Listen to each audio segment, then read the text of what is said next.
میرے بال بہت خوبصورت تھے، لمبے گھنے اور سیاہ چمکدار بال، اتنے خوبصورت تھے کہ دیکھنے والوں کو دور سے ہی اپنی طرف متوجہ کرتے تھے۔ اپنے بالوں کی وجہ سے میں ہر جگہ بہت جلدی اپنی پہچان بنا لیتی تھی۔ اسکول ہو یا کالج، مجھے اپنے بالوں کی وجہ سے ایک منفرد حیثیت حاصل تھی۔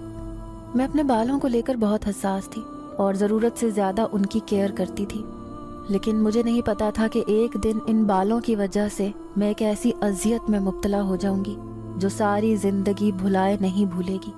میں آج بھی اس بات کو سوچتی ہوں تو میرے رونگٹے کھڑے ہو جاتے ہیں اور مجھے کئی راتوں تک نیند نہیں آتی۔ میرا نام نائلہ ہے اور میں 21 سال کی خوبصورت اور جوان لڑکی ہوں۔ میرا رنگ گورا سفید ہے، جبکہ آنکھیں بڑی بڑی کالی سیاہ ہیں اور بال اسی طرح گہرے گھنے کالے ہیں۔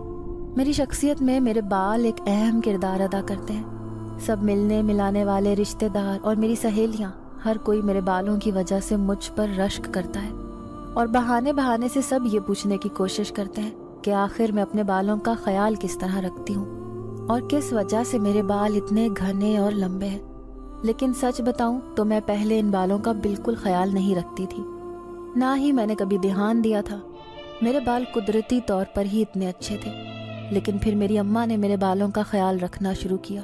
وہ کبھی مجھے تیل لگاتی تو کبھی انڈا لگاتی، وہ مختلف ٹوٹکے آزماتی رہتی اور میں اس سب سے بری طرح سے چڑ جاتی تھی۔ مجھے ان سب چیزوں سے بہت الرجی تھی، لیکن اماں اتنا تھوپ تھوپ کے لگاتی اور پھر اسے نکالنے میں میری جان ہلکان ہو جاتی۔ لیکن ایک بات ماننے والی تھی کہ اماں کے ان ٹوٹکوں کی وجہ سے میرے بالوں میں ایک عجیب سی چمک اور ملائمت پیدا ہو گئی تھی۔ میں اپنے بالوں کو جب بھی کھلا چھوڑتی تھی تو اماں ڈانٹ دیتی تھیں اور فوراً آیت الکرسی پڑھ کر پھونک دیتی تھیں اور کہتی تھیں کہ اپنے بالوں کو کھلا مت چھوڑا کر، ایسے نظر لگ جاتی ہے۔ میرے بال لمبائی میں بھی بہت اچھے تھے، گھٹنوں سے نیچے تک آتے تھے، جبکہ آج کل تو عام طور پر بال کمر تک ہی مشکل سے آتے ہیں، لیکن میرے بال لمبائی میں بھی بہت اچھے تھے۔ میری اکثر سہیلیاں اور کزنز مجھ سے حسد کرتی تھیں، لیکن مجھے ان کی کوئی پرواہ نہیں تھی، کیونکہ یہ بال تو مجھے قدرت کی دین تھے۔ حالانکہ اماں کے بال بھی اچھے تھے، لیکن میری طرح نہیں تھے، اور میری چھوٹی بہن آئلہ کے بال بھی اچھے تھے، لیکن وہ بھی میرے جیسے گھنے اور سیاہ نہیں تھے۔ میں جہاں بھی جاتی ہوں اپنے بالوں کی وجہ سے دور سے ہی پہچانی جاتی ہوں۔ یہی وجہ تھی کہ اماں مجھے بال کھولنے کی اجازت نہیں دیتی تھی۔ وہ یہی کہتی تھی کہ انہیں باندھ کر رکھا کرو ورنہ نظر لگ جاتی ہے۔ آج بھی ایسے ہی ہوا تھا۔ آج محلے میں ایک شادی تھی اور مہندی کی رسم تھی، اسی لیے میں نے اماں سے ضد کی کہ مہندی پر مجھے جانا ہے، کیونکہ مجھے مہندی کا فنکشن بہت اچھا لگتا تھا۔ اماں نے بھی سوچا کہ چلو لڑکیوں کا فنکشن ہوتا ہے، اسی لیے مجھے اور آئلہ کو تیار ہونے کا کہہ دیا۔ ہم دونوں تیار ہو کر نصرت کی مہندی میں چلی گئیں۔ نصرت کا گھر ہمارے گھر سے 2 گھر چھوڑ کر ہی تھا۔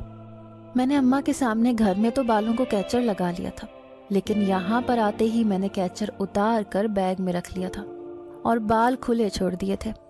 اب وہاں پر موجود جتنی بھی لڑکیاں تھیں سب کی نگاہیں میرے بالوں پر پڑتی اور میں ایک فخر کے احساس کے ساتھ بیٹھی ہوئی تھی۔ ان لڑکیوں کی نگاہیں مجھے اپنے بالوں پر محسوس ہو رہی تھی، لیکن میں نے بھی آج انہیں باندھنے کی کوشش نہیں کی اور اسی طرح بیٹھی رہی۔ مہندی کا فنکشن بہت اچھا تھا، حالانکہ سادہ سے انداز میں گھر پر ہی کیا گیا تھا، لیکن بہت مزہ آ رہا تھا۔ جیسے ہی میں نے کھانا کھایا تو میں اور آئلہ اٹھ کر گھر کے لیے نکل آئے۔ نصرت کو ہم نے پہلے ہی خدا حافظ کہہ دیا تھا، 2 گھر چھوڑ کر ہی تو ہمارا گھر تھا، اسی لیے ہم دونوں اکیلی گھر چلی گئیں۔ لیکن مہندی کے فنکشن سے نکلنے سے پہلے مجھے بال باندھنا یاد ہی نہیں رہے۔